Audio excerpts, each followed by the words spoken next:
আসসালামু আলাইকুম বন্ধুরা, অবশ্যই সবাই অনেক বেশি ভালো আছো। আলহামদুলিল্লাহ বন্ধুরা, সবাই ভালো থাকবো, ভালো কিছু করবো। আল্লাহ যেন আমাদের সেই নিয়তে সেই তৌফিকে রাখে। বন্ধুরা, 3 দিন ধরে মাথা এত ব্যথা করতেছে, এবারে জানি না ঘুমের জন্য, ঘুম কম হইলে কিন্তু মাথা ব্যথা করে, মাথা ঘুরে। তো আসলে অসুস্থ হইলে আমরা বুঝি যে সুস্থতা আল্লাহর কত বড় নিয়ামত। আলহামদুলিল্লাহ, আল্লাহ আমাদের সবাইকে সুস্থতা দান করুক। তো তারপরে দেখো, মৃত্যুর কথা তো আমরা ভয় করি না। যদি মৃত্যুর কথা ভয় করতাম তাহলে আমাদের দ্বারা এত গুনার কাজ হইতো না।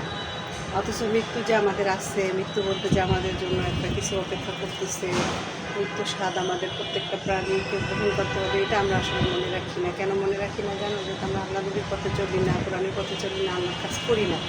এর জন্য আমরা মৃত্যুর কথা চিন্তা করি না, মৃত্যুর কথা ভাবি না। যদি মৃত্যুর কথা চিন্তা করতাম, মৃত্যুর কথা ভাবতাম, তাহলে আমাদের ধারা আসলে এত কিছু হইতো না, আমরা সবাই সঠিক পথেই থাকতে পারতাম।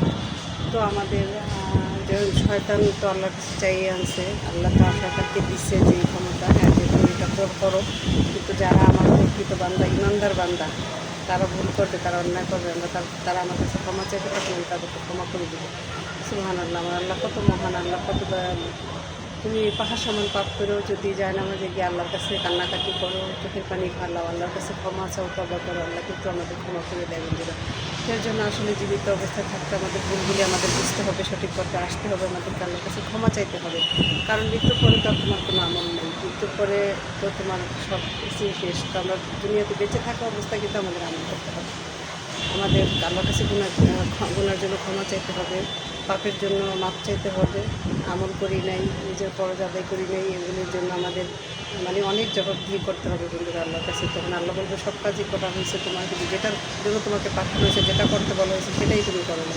তখন কিন্তু আর জবাব দেওয়ার মতো কোনো কিছু থাকবে না। আর আমলের জন্য আমরা অনেক দৌড়াদৌড়ি করবো সবার কাছে, ছেলে মায়ের, মেয়ে, ভাই বোনাতে, যাদেরকে নিয়ে আমরা এই মিথ্যা দুনিয়াতে ব্যস্ত আছি, তাদের তাদের কাছে আমরা তখন দৌড়াদৌড়ি করবো, তারাই আমাদের তারাই তাদের আমল নিয়ে তখন দৌড়াদৌড়ি করবো। ওই কিয়ামতের ময়দানে অনেক ভয়ঙ্কর পরিস্থিতি হবে বন্ধুরা।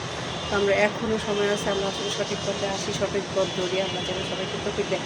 অবশ্যই বন্ধুরা পাশে থাকো, লাইক দিও, সাবস্ক্রাইব করো প্লিজ বন্ধুরা। আসসালামু আলাইকুম।